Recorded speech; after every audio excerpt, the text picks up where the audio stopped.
Be careful. Again, I'm going to put a warning out.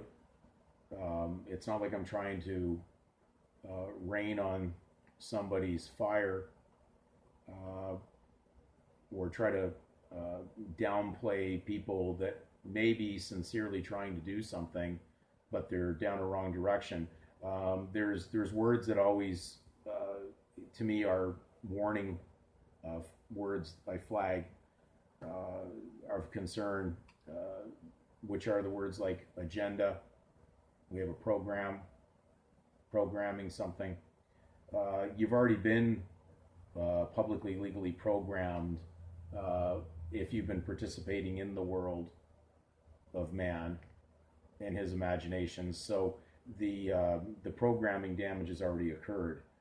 We're going to look at that, but just be careful when you're putting hope in someone who's saying they have an agenda and they have a program to handle getting you out of this.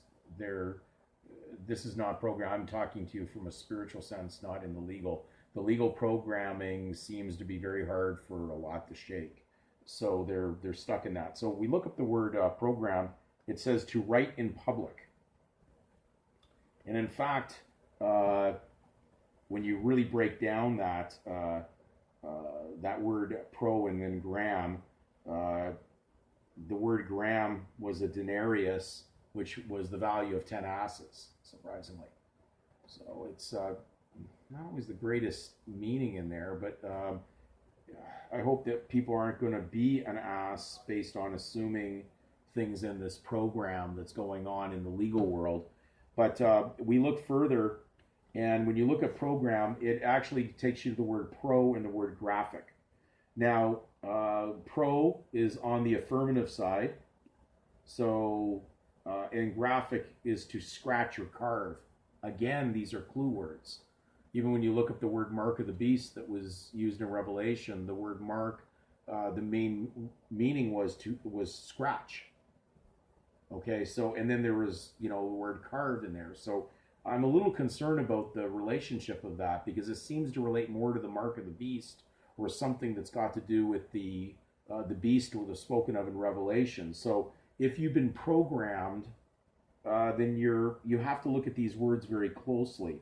The word graph is a broken line, is a curve, broken lines, series of bars representing the successive changes in a variable quantity or quantities.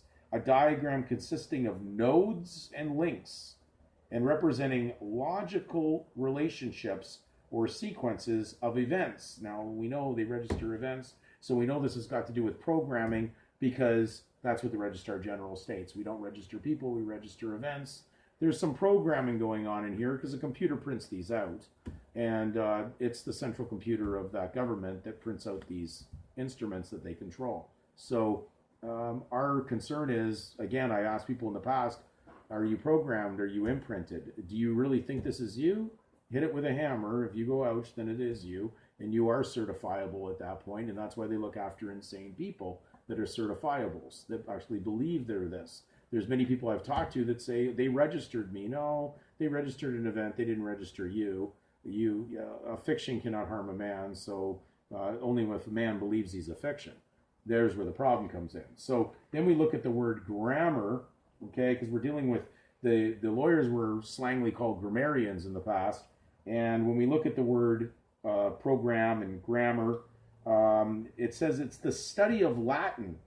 Hence, all learning is recorded in Latin grammar school, in British usage, and the occult sciences as associated with the learning. See, and it spells it as glamour, but the other word in spelling is Grammarye, which means magic, the occult. So the word glamour is to cast an enchantment, a magic spell or charm, seemingly mysterious fascination or allure, as of some person, object, scene, bewitching charm. As many people would say when they introduce themselves to another individual with the legal assigned name, the surname, they would say charmed when they would shake hands as meeting one another. So Are you under this charm, under this spell? It appears that this is what the grammar was about. There's mar in there, there's hindrance, there's weight of words. All those things are connected in here. There's good spells and bad spells. There is basically energy in words and power in words. So if we're using the wrong words, if you think you're smart, I can't help you because that's an artifice word. It's the knowledge of the world of the dumb. Those that carry worthless knowledge as far as God is concerned. The fools of as far as the foolishness as God has described those that have gone down the world of trying to learn man's knowledge, not the knowledge of God. So we're having to realize this is around us, and so grammar has a lot to do with it. But remember, when people use the word programming, be very careful. Just like they have a television with programs and channels, they're channeling. This has got a lot to do with putting false knowledge into your head. You're allowing them into your temple, and they can become saturated in there, and then people will be deceived. So be careful. If a man thinks he is something when he is no thing, he deceiveth himself, as Paul says in Galatians.